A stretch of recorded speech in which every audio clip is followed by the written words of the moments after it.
'Cause I am yours and you are mine.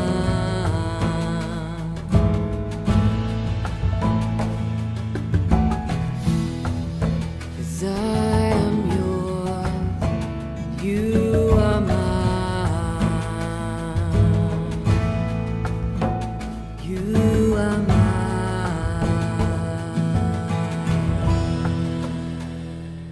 రాజుల మొదటి గ్రంథము 19వ అధ్యాయము మొదటి వచనం నుండి. ఏలియా చేసినదంతయును అతడు ఖడ్గము చేత ప్రవక్తలనందరినీ చంపించిన సంగతియును ఆహాబు యెజెబెలునకు తెలియజెప్పగా, యెజెబెలు ఒక దూత చేత ఏలియాకు ఈ వర్తమానము పంపించెను. రేపు ఈ వేళకు నేను నీ ప్రాణమును వారిలో ఒకని ప్రాణము వలె చేయని ఎడల దేవుడు నాకు గొప్ప అపాయము కలుగచేయునుగాక.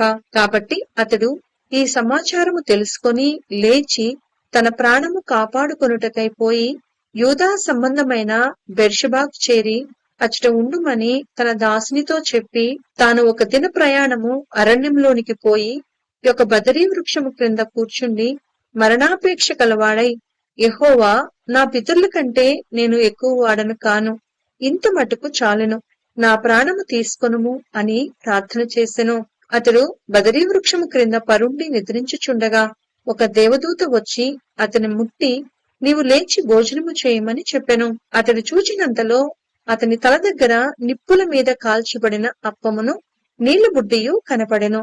కనుక అతడు భోజనము చేసి తిరిగి పరుండెను. అయితే యెహోవా దూత రెండో మారు వచ్చి అతని ముట్టి, నీ శక్తికి మించిన ప్రయాణము నీకు సిద్ధమయ్యున్నది, నీవు లేచి భోజనము చేయమని చెప్పినప్పుడు అతడు లేచి భోజనము చేసి ఆ భోజనపు బలము చేత 40 రాత్రింబగళ్ళు ప్రయాణం చేసి దేవుని పర్వతమని పేరు పెట్టబడిన హోరేబునకు వచ్చి అచ్చట ఉన్న ఒక గుహలో చేరి బస చేసెను.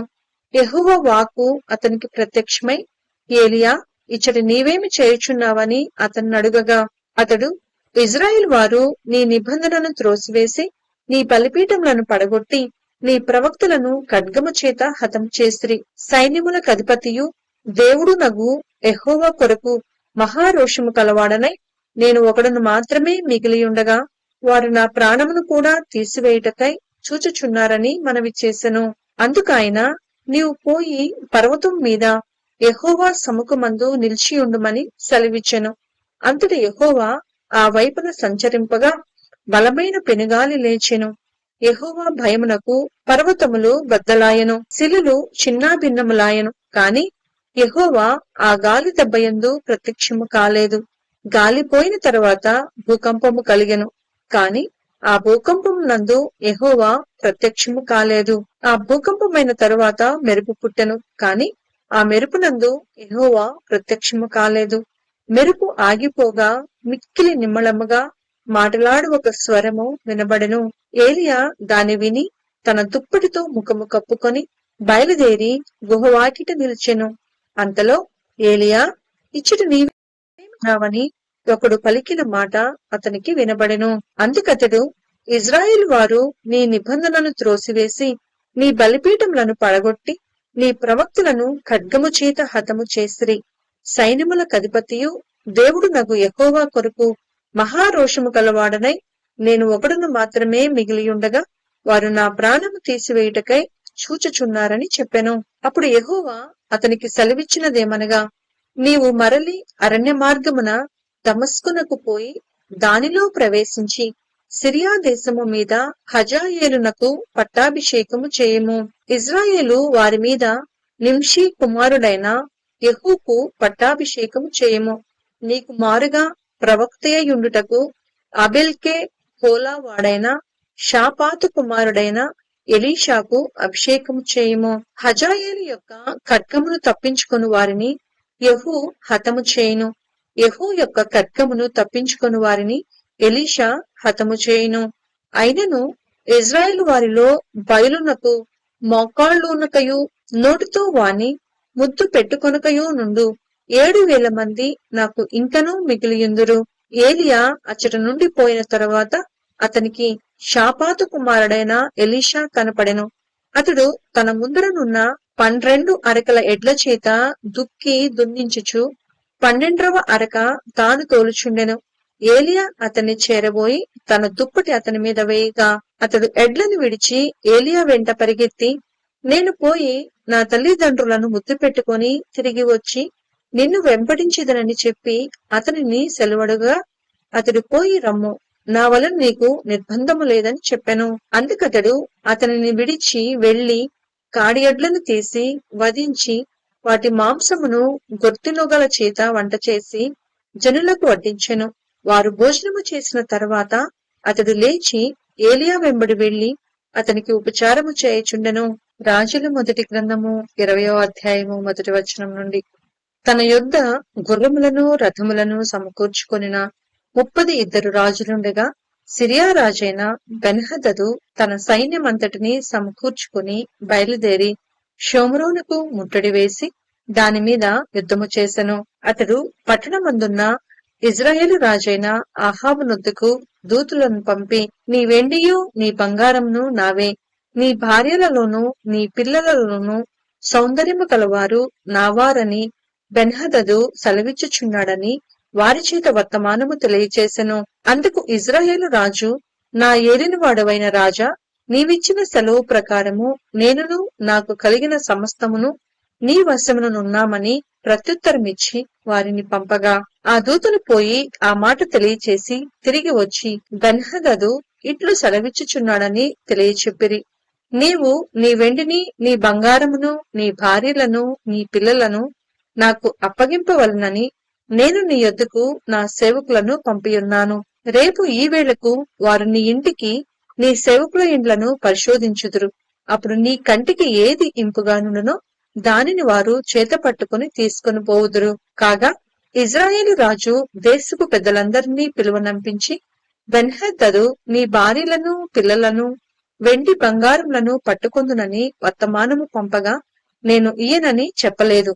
ఆ మనుషుడు చేయగోరుచున్న మోసము ఎట్టిదో అది మీరు తెలుసుకొనుడనెను. నీవతని మాట వినవద్దు, దానికి ఒప్పుకొనవద్దు అని ఆ పెద్దలను జనులందరూ అతనితో చెప్పిరి. కనుక అతడు, మీరు రాజైన నా ఏలిన వానితో తెలియచెప్పవలసినదేమనగా, నీవు మొదట నీ సేవకుణ్ణైనా నాకు ఇచ్చి పంపిన ఆజ్ఞను నేను తప్పక అనుసరింతును, కాని నీవిప్పుడు సెలవిచ్చిన దానిని నేను చేయలేనని బెన్హదదు దూతలతో చెప్పుడనెను. ఆ దూతలు పోయి బెన్హదదు నొద్దకు వచ్చి ఆ ప్రత్యుత్తరము తెలియచేయగా బెన్హదదు మరలా అతని యొద్దకు దూతలను పంపి, నాతో కూడా వచ్చిన వారందరూ పిడికెడు ఎత్తుకొని పోవుటకు షోమ్రోను యొక్క ధూళి చాలిన ఎడల దేవతలు నాకు గొప్ప అపాయము కలుగచేయుదురుగాక అని వర్తమానము చేసెను. అందుకు ఇజ్రాయెల్ రాజు తన ఆయుధమును నడుమున బిగించుకునివాడు దాన్ని విప్పి తీసివేసిన వాని వలె అతిశయపడకూడదని చెప్పుడనెను. బెన్హదదును ఆ రాజులను గుడారముల యందు విందు జరిగించుకొనుచుండగా ఈ ప్రత్యుత్తరము వారికి వచ్చెను. కనుక అతడు తన సేవకులను పిలిపించి యుద్ధమునకు సిద్ధపడుడని ఆజ్ఞాపించెను. వారు సన్నదులై పట్టణము ఎదుట నిలువగా ప్రవక్త అయిన ఒకడు ఇజ్రాయేలు రాజైన అహాబు నొద్దకు వచ్చి అతనితో ఇట్లనెను, యెహోవా సెలవిచ్చినదేమనగా, ఈ గొప్ప దండంతయు నీవు చూచితివే, నేను యెహోవానని నీవు గ్రహించినట్లు నేడు దానిని నీ చేతికప్పగించేదను. ఇది ఎవరి చేత జరుగునని అహాబు అడగగా అతడు, రాజ్యాధిపతులలో ఉన్న యవనుల చేత జరుగునని యెహోవా సెలవిచ్చుచున్నాడని చెప్పెను. యుద్ధమును ఎవరు ఆరంభము చేయవలనని రాజు అడగగా అతడు, నీవే అని ప్రత్యుత్తరమిచ్చెను. వెంటనే అతడు రాజ్యాధిపతులలో ఉన్నవారి లెక్క చూడగా వారు 232 తరువాత జనులను అతడు ఇజ్రాయేలు వారినందరినీ లెక్కింపగా వారు 7,000 మందైరి. మధ్యాహ్నమందు వీరు బయలుదేరగా బెన్హదదును అతనికి సహకారులైన ఆ 32 రాజులను గుడారములలో త్రాగి మత్తులై ఉండిరి. రాజ్యాధిపతులలోనున్న ఆ యవనులు ముందుగా బయలుదేరినప్పుడు సంగతి తెలుసుకొనుటకై బెన్హదదు కొందరిని పంపెను. షోమ్రోనులో నుండి కొందరు వచ్చి ఉన్నారని బంటులు తెలియచేయగా అతడు, వారు సమాధానముగా వచ్చినను యుద్ధము చేయి వచ్చినను వారిని సజీవులుగా పట్టుకొని రండని ఆజ్ఞాపించెను. రాజ్యాధిపతులలోనున్న ఆ యవనులను వారితో కూడనున్న దండువారును పట్టణంలో నుండి బయలుదేరి ప్రతివాడు తన్ను ఎదిరించిన వానిని చంపగా సిరియనులు పారిపోయిరి. ఇజ్రాయెల్ వారు వారిని తరుముచుండగా సిరియా రాజైన బెన్హదదు గుర్రమెక్కి రౌతులతో కూడా తప్పించుకుని పోయెను. అంతటా ఇజ్రాయెల్ రాజు బయలుదేరి గుర్రములను రథములను ఓడించి సిరియన్లను బహుగా హతము చేసెను.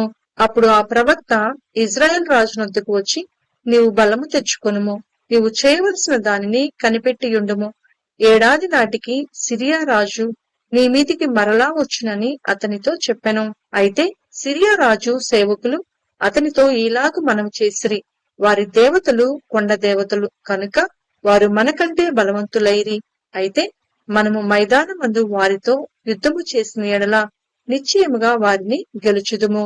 ఇందుకు మీరు చేయవలసినదేమనగా ఆ రాజులలో ఒక్కొక్కని వాని వాని ఆధిపత్యంలో నుండి తీసివేసి వారికి బదులుగా సేనాధిపతులను నిర్ణయించి, నీవు పోగొట్టుకునిన బలము ఎంతో అంత బలమును, గుర్రములకు గుర్రములను, రథములకు రథములను లెక్కించి పోగు చేయము. అప్పుడు మనము మైదానం నందు వారితో యుద్ధము చేసిన ఎడల అవశ్యముగా మనము వారిని గెలుచుదమని మనవి చేయగా, అతడు వారు చెప్పిన మాట విని ఆ ప్రకారం చేసెను. కాబట్టి మరి సంవత్సరము బెన్హదదు సిరియన్లను సమకూర్చి లెక్కచూచి బయలుదేరిపోయి ఇజ్రాయెల్ వారితో యుద్ధము చేయుటకై ఆఫెకునకు వచ్చెను. ఇజ్రాయెల్ వారందరూ పోగు చేయబడి సిద్ధమై వారిని ఎదిరింప బయలుదేరిరి. ఇజ్రాయెల్ వారు మేక పిల్లల మందలు రొంటి వలె వారి ఎదుట దిగియుండిరి. కాని దేశము సిరియన్ల చేత కప్పబడి ఉండెను. అప్పుడు దైవజనుడైన ఒకడు వచ్చి ఇజ్రాయెలు రాజుతో ఇట్లనెను, యెహోవా సెలవిచ్చినదేమనగా, సిరియనులు యెహోవా కొండలకు దేవుడే కాని లోయలకు దేవుడు కాడని అనుకొందురు. అయితే నేను యెహోవానై ఉన్నానని మీరు తెలుసుకొనినట్లు ఈ గొప్ప సమూహమంతయు నీ చేతికి అప్పగించెదను. వారు ఎదురు ముఖములుగా 7 దినములు గుడారములు వేసుకుని యుండిన తరువాత 7వ దినమందు యుద్ధమునకు కలుసుకొనగా ఇజ్రాయెల్ వారు ఒక దినమందే సిరియనుల కాల్బలము 1,00,000 మందిని హతము చేసిరి. తక్కిన వారు ఆఫెకు పట్టణములోనికి పారిపోగా అచ్చటనున్న యొక్క ప్రకారము శేషించిన వారిలో 27,000 మంది మీద పడెను. బెన్హదదు పారిపోయి ఆ పట్టణమందు ప్రవేశించి ఆయా గదులలో చొరగా అతని సేవకులు, ఇజ్రాయెల్ వారి రాజులు దయాపరులని మేము వింటిమి కనుక నీకు అనుకూలమైన ఎడల మేము నడుమునకు గోనెలు కట్టుకొని తల మీద త్రాళ్లు వేసుకొని ఇజ్రాయేలు రాజునొద్దకు పోవుదుము, అతడు నీ ప్రాణమును రక్షించునేమో అని రాజుతో అనగా రాజు అందుకు సమ్మతించెను. కావున వారు తమ నడుములకు గోనెలు కట్టుకొని తల మీద త్రాళ్లు వేసుకొని ఇజ్రాయేలు రాజునొద్దకు వచ్చి, నీ దాసుడైన బెన్హదదు దయచేసి నన్ను బ్రతకనిమ్మని మనవి చేయుటకై మమ్మును పంపెనని చెప్పగా, అతడు బెన్హదదు నా సహోదరుడు, అతడు ఇంకనూ సజీవుడై ఉన్నాడా అని అడిగెను. అప్పుడు ఆ మనుషులు సంగతి గ్రహించి అతని మనస్సు ఎలాగుననున్నదో అది నిశ్చయముగా గుర్తెరిగి ఆ మాటను బట్టి బెన్హదదు నీకు సహోదరుడే అని చెప్పగా, అతడు మీరు వెళ్లి అతనిని తోడుకొని రండనెను. బెన్హదదు తన యొద్దకు రాగా అతడు తన రథం మీద అతన్ని ఎక్కించుకొనెను. అంతటా బెన్హదదు తమ తండ్రి చేతిలో నుండి నా తండ్రి తీసుకొనిన పట్టణములను నేను మరలా అప్పగించెదను, మరియు నా తండ్రి షోమ్రోనులో వీధులను కట్టించుకొనినట్లు దమస్కులో తమ కొరకు తమరు వీధులను కట్టించుకొనవచ్చును అని అతనితో చెప్పగా, ఆహాబు ఈ ప్రకారముగా నీతో సంధి చేసి నిన్ను పంపివేయుదునని చెప్పి అతనితో సంధి చేసి అతన్ని పోనిచ్చెను. అంతటి ప్రవక్తల శిష్యులలో ఒకడు యెహోవా ఆజ్ఞ చేత తన చెలికానితో నన్ను కొట్టుమనగా అతడు అతన్ని కొట్టుటకు ఒప్పకపోయినప్పుడు అతడు, నీవు యెహోవా ఆజ్ఞకు లోబడకపోతివి కనుక నీవు నన్ను విడిచిపోగానే సింహము నిన్ను చంపునని అతనితో చెప్పెను. అతడు వెళ్లిపోగానే సింహం ఒకటి అతనికి ఎదురై అతనిని చంపెను. తరువాత మరి ఒకడు అతనికి కనపడినప్పుడు అతడు నన్ను కొట్టుమనగా అతడు అతన్ని కొట్టి గాయపరిచెను. అప్పుడు ఆ ప్రవక్త పోయి కండ్ల మీద పాగా కట్టుకుని మారువేషము వేసుకుని మార్గమందు రాజు యొక్క రాకకై కనిపెట్టుకుని ఉండి రాజు వచ్చుట చూచి బిగ్గరగా రాజుతో ఇలాగు మనవి చేసుకొనెను, నీ దాసుడనైన నేను యుద్ధములోనికి పోయి ఉండగా ఇదిగో ఒకడు ఇటు తిరిగి ఒక మనిషిని నా ఎద్దుకు తోడుకుని వచ్చి ఈ మనుషుణ్ణి కనిపెట్టుము. ఏ విధముగానైనను వాడు తప్పించుకొని పోయిన యెడల వాని ప్రాణములకు మారుగా నీ ప్రాణము పోవును, లేదా నీవు 2 మణుగుల వెండిని ఇయ్యవలెననెను. అయితే నీ దాసుడునైన నేను పనిమీద అక్కడక్కడా తిరుగుచుండగా వాడు కనబడకపోయెను. అప్పుడు ఇజ్రాయేలు రాజు, నీకు నీవే తీర్పు తీర్చుకొంటివి కనుక నీవు చెప్పినట్టుగానే నీకు జరుగును అని అతనికి సెలవీయగా, అతడు త్వరపడి తన కండ్ల మీది బాగా తీసివేయగా చూచి అతడు ప్రవక్తలలో ఒకడని రాజు పోల్చెను. అప్పుడు అతడు, యెహోవా సెలవిచ్చినదేమనగా, నేను శపించిన మనుషుణ్ణి నీవు నీ చేతిలో నుండి తప్పించుకొని పోనిచ్చితివి కనుక వాని ప్రాణమునకు మారుగా నీ ప్రాణమును, వాని జనులకు మారుగా నీ జనులను అప్పగింపబడుదురని రాజుతో అనగా, ఇజ్రాయెల్ రాజు మూతి ముడుచుకొనిన వాడై కోపముతో షోమ్రోనులోని తన నగరుకు వచ్చెను.